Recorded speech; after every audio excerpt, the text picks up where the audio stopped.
코로나 위기에 처한 서민과 중산층을 위해 말씀드린 대로 근로소득세, 사업소득세를 감사하겠다는 공약을 내걸었습니다. 그러니까 실질 소득이 줄고 있는 임금 노동자들은 물론이고 정말 피눈물 나는 우리 자영업자들을 위해서도 필요한 조치라고 생각을 합니다. 다만 부동산 임대소득 그리고 금융자산에 대한 이자소득에 대해서는 증세하자.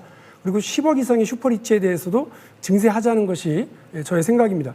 동원하겠다고 하는 기본소득에 월 2만 원씩 하려면 20조, 월 8만 원씩 하려면 60조가 들어가서 4년 동안, 첫 해는 안 한다고 그러셨으니까요. 4년 동안 무려 120조입니다. 다음은 이낙연 후보님께 질문 드리겠습니다. 저는 아시겠습니다만 국부펀드를 통해서 나라도 부자로 국민도 부자로 만들겠다. 그리고 국민자산 5억 성공시대를 열겠다. 이렇게 약속을 드렸습니다. 핵심은 이 국부펀드에 세금이 동원되는 게 아니에요. 땀 흘려 내가 번 돈, 우리 국민들이 번 돈, 내 자산을 키우는 건데요. 다시 말해서 내 돈, 내 산이라고 하는 그런 프로그램이 될 수 있습니다. 국민 누구나 참여 가능하고 또 자기 월급에서 꼬박꼬박 적립해서 자산을 형성해가는 과정입니다. 우리 국민들은 나라 돈 내 맘대로 쓰는 대통령 원하지 않으세요? 또 엄청난 세금 물 쓰듯이 하는 대통령을 원하는 것도 아닐 겁니다. 국민의 노동과 노력이 존중받고 보상받는 그런 대통령, 나라를 만들 대통령을 원하고 계실 텐데 이와 관련해서 이낙연 후보님께서도 자산 성격의 그 군대를 제대하면 한 3천만 원을 주는데 그것도 세금으로 동원하시는 거잖아요. 혹시 이것도 엄청난 부담이 되지 않겠습니까? 제가 정말 걱정하는 건 그런 겁니다. 우리 후보님들이 이재명 후보께서는 대학 미진학자에게 1,000만 원, 그리고 말씀드린 것처럼 이낙연 후보는 군 제대하면 3천만 원, 또 우리 정세균 후보는 미래 씨앗 통장이라고 해서 청년 되면 1억을 이렇게 주겠다고 하시는데 그게 다 세금입니다. 근데 이렇게 하다 보면 그야말로 나라 돈 물 쓰듯 하는 대회, 세금 물 쓰듯 하는 대회 나가면 이 세 분이 아마 금, 은, 동을 휩쓰실 거라고 생각이 됩니다. 근데 이 중에 가장 압도적인 금메달 누구냐?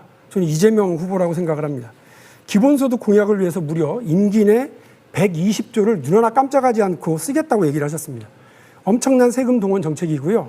이를 위해서 또 증세도 아까 말씀드리신 것처럼 너무 쉽게 얘기를 하십니다. 이러다가 일본의 잃어버린 30년 따라갈 것 같은 걱정을 저만 갖고 있는 것이 아닙니다. 대한민국이 그렇게 어떤 망국의 길로 가서는 안 되는 것 아니겠습니까? 국민들께서는 윤석열 후보가 대통령 돼서 국민들 120시간씩 일 시킬까 봐 겁이 나고요. 이재명 후보가 대통령이 되면 120조 세금을 막 쓰게 되지 않을까 이런 그렇게 겁을 내고 계십니다. 이렇게 돼서는 안 되는 것 아니냐고 하는 것이 제 생각이라서. 마지막 마무리 발언 들어보겠습니다.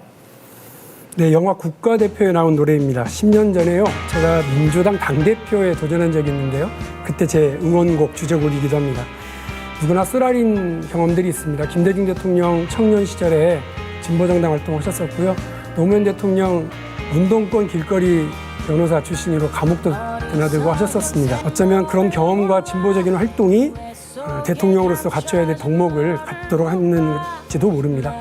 저도 그렇습니다. 저희 아버님은 경찰 공무원이셨는데요. 아들인 저는 학생운동하랴 또 노동자들과 연대하면서 3번이나 감옥을 드나들면서 부모님들 속을 썩였습니다. 그러나 그 덕에 사회적 약자와 연대하려 하고 평등과 공정의 가치를 가슴속 깊이 가지고 있습니다. 이제 그런 제가 민주당의 이름으로 세상을 바꿔보려고 합니다. 여러분 기회를 주십시오. 박용진이라고 하는 젊은 신상품의 눈길과 손길을 함께 주십시오. 대한민국의 변화, 민주당의 변화를 함께 끌어가도록 하겠습니다.